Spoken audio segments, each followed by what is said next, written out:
আজকের একটা special class. মূল বিষয়টা হচ্ছে যে কিভাবে আমরা গণিতটা শুরু করতে পারি, কিভাবে গণিতে একটা পারফেক্ট স্কিল অর্জন করতে পারি এবং সবার থেকে কি আগায় দিতে পারি। ঠিক আছে, এখন আবার একটা জিনিস চিন্তা করো, অন্যান্য সাবজেক্ট গণিত বাদে অন্যান্য সাবজেক্ট কিন্তু তুলনামূলক সহজ, ঠিক না? কাজেই অন্যান্য সাবজেক্ট নিয়ে আমাদের কোনো টেনশন নাই, সেই সাবজেক্ট গুলো আমরা কি সহজেই করে ফেলতে পারি, বা কোনো টিচার লাগে না, আমরা সেই সাবজেক্ট গুলো কিন্তু খুব সহজেই সমাধান করতে পারি। বাট আমাদের একটাই সমস্যা, সেটা হচ্ছে কি এই গণিত, ঠিক না? এই গণিতে প্রতি বছর অনেক স্টুডেন্ট ফেল করে। এছাড়াও আমার গণিত করতে কি একদমই ভালো লাগে না, এই গণিত করতে গেলে আমি ইন্টারেস্ট খুঁজে পাই না, ঠিক আছে না? এছাড়াও আগের ক্লাসগুলোতে গণিতে আমার তেমন মেধা ছিল না বা পারতাম না। এখন আমাদের কিভাবে শুরু করা উচিত এই গণিতটা, একবারে বেসিক লেভেল থেকে শুরু করে অ্যাডভান্স লেভেলে কিভাবে যাওয়া সম্ভব, আজকে ক্লাস করলে আমি তোমাকে চ্যালেঞ্জ করছি, যদি এই রুলস গুলা, এই মানে স্ট্র্যাটেজি গুলা যদি অ্যাপ্লাই করো তোমার লাইফে, শুধু তুমি গণিতে ভালো না, একজন দক্ষ, একবারে মোট কথা অনেক দক্ষ হবা, এবং কি তুমি তোমার ক্লাসে পড়া তোমার ক্লাসের ছাত্রদেরকে ম্যাথ করাইতে পারবা যদি এই রুলস গুলো ফলো করো। দেখো, একটা জিনিস আমি তোমাদের বলবো, গণিতে কাঁচা বা দুর্বল এরকম কোনো বিষয় হয় না, যে সে গণিতে ভালো, সে মানে কাঁচা, সে দুর্বল, এরকম কোনো বিষয় না। বিষয়টা কি, লজিকটা কি, সে আগে থেকে শুরু করছে, তুমি কিন্তু শুরু করো নাই, বা আগের ক্লাসে তুমি করো নাই, যার কারণে তুমি পারতেছো না। সে আগে থেকে শুরু করছে, তুমি এখন থেকে কি করবা, শুরু করবা, এটাই। তাহলে আমরা যদি শুরু করি, ধরো তুমি মানে ধরে নিছি তোমরা গণিত একদমই পারো না, বা কিছু কিছু পারো, তেমন ভালো আর কি পারো না, ঠিক না? তাইলে আমরা একবার বেসিক থেকে শুরু করাম, আস্তে আস্তে আগায়াম, এত বেশি কিছু নেওয়ার তো দরকার নাই, ঠিক না? তাইলে এই যে আমি যে রুলস গুলো বলবো, এই রুলস গুলো যদি তোমার লাইফে অ্যাপ্লাই করো, অবশ্যই তুমি গণিতে জিরো থেকে হিরো হতে পারবা। এক নাম্বার যে রুলসটা আমি যদি বলি, প্রথম যে রুলসটা, এটা হচ্ছে নিজের প্রতি বিশ্বাস, যে আমি পারবো, ঠিক না? আর নিজেকে এটা বলা বন্ধ করতে হবে যে আমি তো অঙ্কে দুর্বল, আমি অঙ্কে কাঁচা, এই ধরনের কথাবার্তা বলা যাবে না।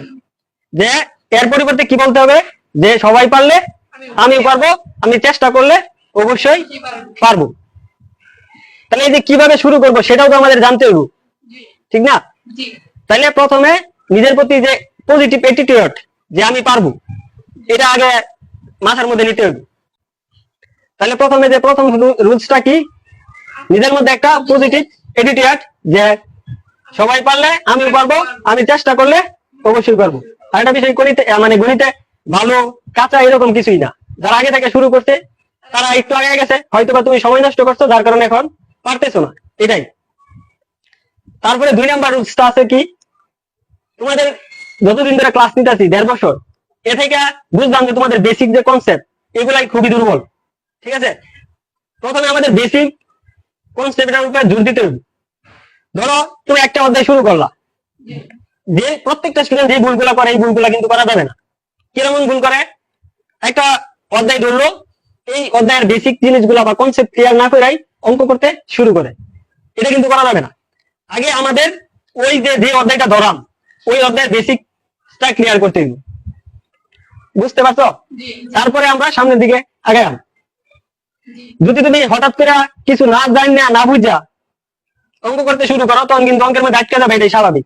যখন তোমার বেসিকটা ক্লিয়ার হইব, ওই অধ্যায়ের কি কি সূত্রগুলো জানা দরকার বা কি কি করা দরকার, এগুলো যদি ক্লিয়ার হোক, তখন তুমি নিজেই কোশ্চেন থেকে বুঝতে পারবা যে এটা এইভাবে সমাধান করা যেতে পারে। তো আমরা যে অধ্যায়টা শুরু করাম, সেই অধ্যায়ের বেসিক কনসেপ্টটা আগে ভালো করে ক্লিয়ার করাম, উদাহরণগুলো দেখাম, সবকিছু দেখা তারপরে আমরা ম্যাথ করতে শুরু করাম।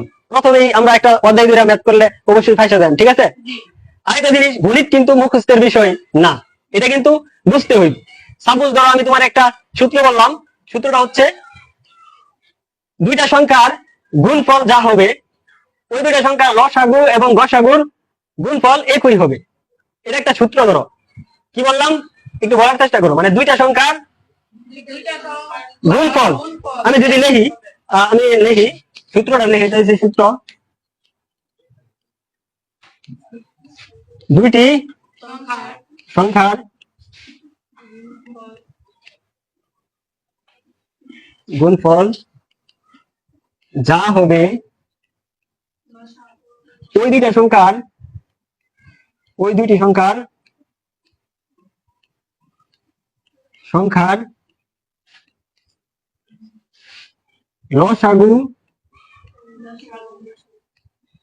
ও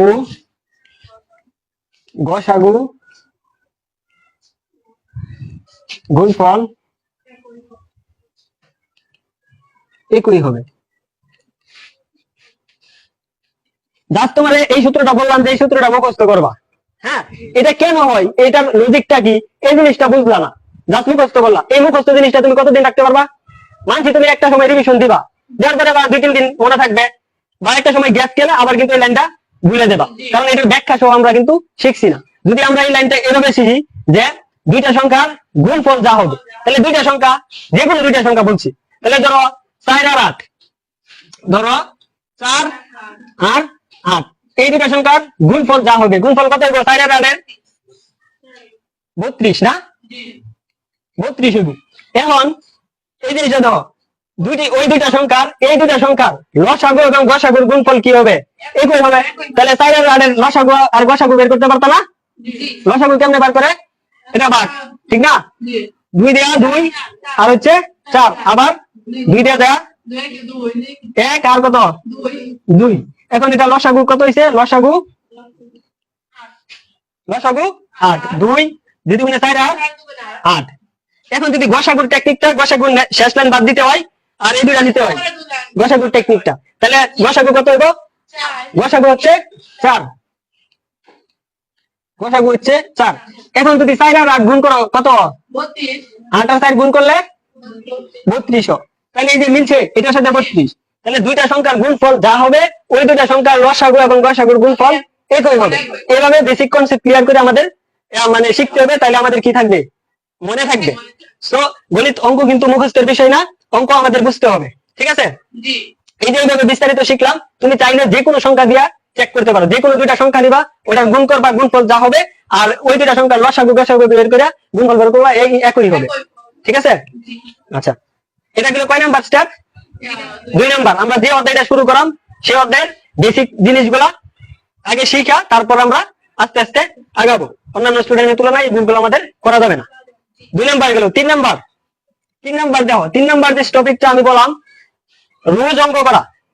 প্রতিদিন তুমি যদি গণিতে দুর্বল হও, মানে কিছুই পারো না, তাহলে মিনিমাম আমি সাজেস্ট করাম 3 ঘন্টা ম্যাথ করো। এমনকি যেই টাইমে ম্যাথ করবা বাসায় বলে দিবা যে আমার কাছে কেউ না ডাকাডাকি করে বা ফোন ধরে সাইলেন্ট করে নিরিবিলিতে 3 ঘন্টা অঙ্ক করবা। এটা যদি সম্ভব না হয়, 3 ঘন্টা সম্ভব না হলে মিনিমাম 1 ঘন্টা, 1 ঘন্টা আমাদের কি হবে? ম্যাথ মানে রাখতেই হবে। 1 ঘন্টা যদি তুমি দৈনিক প্র্যাকটিস করো, সেক্ষেত্রে অনেক কিছু শিখতে পারবা। যেমন ধরো একটা উদাহরণ যদি বলি, বাংলাদেশের সাকিব আল হাসান, সে কিন্তু বিশ্বসেরা অলরাউন্ডার, সে কিন্তু সবকিছু জানে, খেলাধুলা জানে না, সে কিন্তু তারপরে প্র্যাকটিস করে। Practice is perfect. সে তো সবকিছু জানে, হ্যাঁ, তো চাইলেই প্র্যাকটিস করা তারা থাকতে পারে, তারপরে সে কেন প্র্যাকটিস করে? তো নিজেকে আরো কমফোর্ট করার জন্য। তো তোমাদেরও প্রতিদিন মিনিমাম 1 ঘন্টা কি করতে হবে? ম্যাথ করতে হবে। আরেকটা জিনিস মনে করো, প্রত্যেকটা স্টুডেন্ট কি ভুল করে জানো? ওই একটা অধ্যায় মানে প্র্যাকটিস করলে কি হয় জানো, একটা অধ্যায় তোমার শিখাইলাম, আমি সুন্দর করে শিখাইলাম, ঠিক না? সুন্দর করে শিখানোর ফলে তোমার অঙ্ক দিলাম, তুমি কিন্তু অঙ্ক করতেও পারবা, কারণ তোমার শিখানো হয়েছে। কিন্তু অঙ্ক যে করবা, এই অঙ্কটা কিন্তু দ্রুত করতে পারতাম, দ্রুত কিন্তু করতে পারতাম, সময় লাগবে। কারণ যদি প্র্যাকটিস করো তাহলে কিন্তু দ্রুত করবা, দ্রুত করে ফেলতে পারবা, কারণ কোশ্চেন থেকে বুঝতে পারবা যে এটার আনসারটা বা কি হতে পারে। তখন কিন্তু দ্রুত করার লাগে আমাদের কি প্র্যাকটিসটা রাখতে হবে। আরেকটা জিনিস হচ্ছে যে আমরা 2-3 দিন, 7 দিন না, ওই 3 দিন নতুন নতুন একটা জিনিস শিখলাম, শিখার পরে আবার রিভিশন দিলাম, কারণ রিভিশন না দিলে কিন্তু ভুলে দেবা, এটাই স্বাভাবিক। 3 নাম্বার টপিক গুলো। 4 নাম্বারে কি? 4 নাম্বার ধরো একটা নোট খাতা তোমার অবশ্যই লাগবে, ঠিক আছে? আমরা অঙ্ক করলাম, এইগুলো অঙ্ক করলাম, অঙ্ক করে যে জিনিসগুলো আমার কাছে জটিল মনে হইতেছে, যে জিনিসগুলো আমি ভুলে দিতে পারি, এগুলা নিজের বাসায় কি করতে হবে? খাতার মধ্যে আমরা লিখে রাখাম, যাতে পরবর্তীতে যে কোনো সমস্যা হলে আমরা এটা বের করে দেখতে পারি। তো একটা খাতা অবশ্যই আমাদের লাগবে। আচ্ছা, এটা গেল। তারপরে আরেকটা আছে কি? 4 গেছে না? 5 নাম্বার দেখো, সূত্র কিন্তু একটা খুবই গুরুত্বপূর্ণ বিষয়। এই সূত্র, ওই অনেক ধরনের সূত্র আছে, এই সূত্রের জন্য কিন্তু অনেক স্টুডেন্ট ম্যাথ করবার গিয়ে আটকা যায়, ঠিক আছে? তো এই সূত্রটা আমরা কিভাবে শিখতে পারি? সূত্রটা শিখার একটা কৌশল হয়েছে যে আজকে স্কেচ পেপার কিনবা বা একটা পোস্টার কিনবা, ঠিক আছে? ওই পোস্টার কিনা মোটা করে কলমটা লিখবা, লিখে তোমার পড়ার টেবিলে মানে টানায় রাখবা। মুখস্থ করার কোনো দরকার নাই। সকালে একবার রিডিং করবা, বিকালে একবার রিডিং করবা।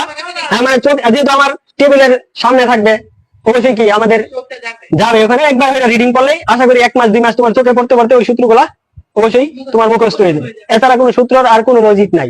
সো আজকে থেকে যেই সূত্রগুলা ইম্পর্টেন্ট ওই সূত্রগুলা সুন্দর করে লিখে দেওয়ালে লাগায় দিবা, ঠিক আছে? আর আরেকটা কথা হচ্ছে একবার লাস্ট স্টেপ যেটা, যদি সম্ভব তোমার যে নিচের ভাই বোন ছোট আছে তাদেরকে একটু পড়ানোর চেষ্টা করবা। ধরো তুমি কিছুই পারো না, বাট মানে খুবই দুর্বল, তারপরে তো 1 2 3 4 তাদেরকে তো পড়ানো সম্ভব না। তাদেরকে একটু পড়াও, ফলে অনেক নতুন নতুন কিছু জিনিস শিখতে পারবা, ঠিক আছে? তাইলে এই এই এই রুলস গুলো অ্যাপ্লাই করলে অবশ্যই কি তুমি গণিতে শুধু ভালো না, তুকুর হইতে পারবা। দেখো গণিত যদি না শিখো, অঙ্ক যদি না শিখো, তাহলে অন্যান্য যে স্টুডেন্ট আছে তাদের থেকে কিন্তু তুমি অনেক কি করবা, পিছিয়ে পড়বা।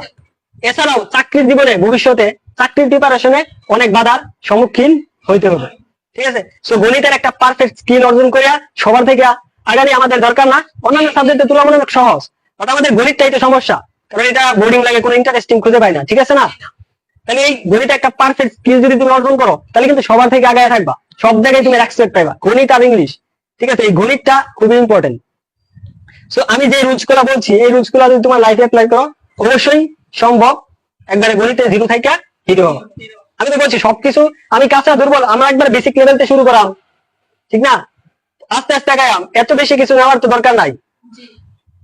তাহলে এই যে রুলস গুলো বললাম, এই রুলস গুলো যদি অ্যাপ্লাই করো, কোনো সময় বলবা না যে আমি আমাদের দ্বারা অঙ্ক করা সম্ভব না, বোরিং লাগে। তার পরিবর্তে এটাই বলবা যে আমি চেষ্টা করলে অবশ্যই পারবো, সবাই পড়লে মানে সবাই পারলে আমিও পারবো, ঠিক আছে? এমনকি সবার থেকে আগায় লাগে আমাদের এটা করতেই হবে। এখন যদি তোমরা চাও তাইলে তোমাদের জন্য স্পেশাল একটা কোর্স নিয়ে আসাম, যেহেতু তোমাদের বেসিকের উপর খুবই দুর্বল তোমরা, দেখলাম তোমাদের যদি বেসিকটা ক্লিয়ার থাকে, এই গণিত বইয়ের অনেক জিনিস আছে যে জিনিসগুলো তুমি খুব সহজে দেখলেই বুঝতে পারবা। আর যদি বেসিক কনসেপ্টটা ক্লিয়ার না থাকে তখন কিন্তু বুঝতে পারবা না, ঠিক না? তো মানে বেসিকটা যদি ক্লিয়ার থাকে খুব সহজেই এই গণিতটা তুমি নিজে নিজেই অ্যাপ্লাই করতে পারবা এবং বুঝবা, বুঝতে পারছো? আর ক্লাসের সিলেবাসের ওটা তো থাকবেই, আগে তো বেসিকে জোর দিতে হইব গণিতে। এমন ম্যাথ অর্জন করবা এই 2 বছরে, যেহেতু ইন্টারে তোমাদের ম্যাথ থাকতো না, যারা মানবিকে যাইবা ইন্টারে গণিত থাকতো না, সো গণিত শেয়ার একটা পারফেক্ট সময় এখনই। যদি এই সময়টা স্কিপ করো তাহলে ভবিষ্যতে অনেক বাধার সম্মুখীন হইবা, এটাই স্বাভাবিক। আর যে কোর্সটার কথা বলতেছি, এই কোর্সটা যদি তোমরা করো তাহলে মিনিমাম অনেক কিছু শিখে যাবা যা তোমার লাইফে শিখো নাই, এমন কিছু শিখবা যা তোমার লাইফে শিখো নাই। যদি কোর্সটাতে যদি বলি আমি, এখানে শতকরা ক্লাস থাকবে শতকরা সম্পর্কে, তারপরে অনুপাত, সমানুপাত, দূরত্ব, বিন্যাস, সমাবেশ, তারপরে গড়, সমীকরণ, অসমতা, লসাগু, গসাগু, বৃত্ত, ত্রিভুজ, কোণ, পিথাগোরাসের সূত্র সহ আরো বিভিন্ন বিষয়ের গণিত সূত্র এবং গণিত প্রশ্নের সমাধান থাকবে। তারপরে থাকবে পাটিগণিত এবং বীজগণিতের, যেটা আমাদের লাইফে খুবই দরকার, পাটিগণিত এবং বীজগণিত এবং জ্যামিতির বিভিন্ন কঠিন সমস্যার কিভাবে দ্রুত সমাধান করা যায় সেটার উপরে একটা মানে ক্লাস থাকবে।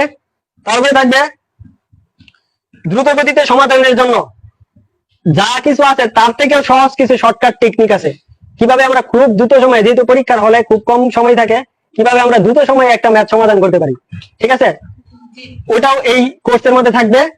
আর বেসিক গণিতের খুঁটিনাটি এভরিথিং সম্পূর্ণ, এখন এটা সম্পূর্ণ তোমাদের উপর ডিপেন্ডস করে। তোমরা যদি কোর্সটা মানে করতে চাও তাহলে আমি শুরু করাম, যেভাবে তোমাদেরকে শেখানো দরকার, যতটুকু তোমাদের দরকার লাইফে ভবিষ্যতে, এতটুকুই শিখতে পারবো আমি আশাবাদী। বুঝতে পারছো? তোমাদের বেসিকটা খুবই দুর্বল আমি যেটুকু দেখছি, ঠিক আছে? বেসিকটা একটু স্ট্রং করতে হইব, তাহলে সামনের দিকে আগে যেতে পারবা। তাহলে যে রুলস গুলো মনে বলছি এগুলা কি মনে থাকবে?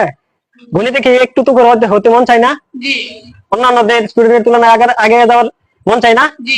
তাহলে এগুলা মানতে হইব, নিয়মিত অঙ্ক করতে হইব, যে অধ্যায় ধরাম সেই অধ্যায়ের বেসিক কনসেপ্ট ক্লিয়ার করতে হইব, তারপরে রোজ প্র্যাকটিস করতে হইব। সূত্রের জন্য কি করতে হইব, চার্ট গুলা রাইখা দিতে হইব, আর পারলে কারো নিচের ক্লাসের পোলাপানদেরকে অবশ্যই একটু পড়াইতে হইব। এখন তো মনে করো দেন এই তোমরা এখানে পড়তেছো দেখে লেখাপড়ার যে কোয়ালিটি সেটা বুঝতেছো না, তোমরা কলেজে যাও, তোমাদের মধ্যে একটা গেট আপ যে আসবে যে আমি তো কলেজে এসে গেছি, ঠিক না? একটা অন্যরকম একটা ফিলিংস আসবে। তো ওই ফিলিংসটা আসলে যখন ওদের সাথে মিশবা, দেখবা ওরা কিন্তু অনেক আগায়া, ওদের লেখাপড়ার মান কিন্তু অনেক আগায়। তো নিজের কাছে মনে হইব আমি তো মানে জানোই তো মানে একটু স্মার্ট, যার মেধা বেশি সে কিন্তু সব জায়গায় সেটেল, সব জায়গায় তার একটু পাওয়ার বা ক্ষমতাটা বেশি থাকে। তো একটু আমাদেরকে স্মার্ট হইতে হইলে অবশ্যই লাইফে সময় দিতে হইব, ভালো করে শিখতে হইব। আর গণিতে শুধু ভালো হইলে হবে না, গণিতে তুকুর হইতে হবে। এখন যেহেতু মেধার দয় হয়েছে, খেলা হবে কার? মেধার সাথে মেধা। সো ম্যাথের কোনো বিকল্প নাই। আশা করি ম্যাথটা তোমরা সুন্দর করে করবা। ক্লাসের সময় আজকে মনে করো এই পর্যন্তই।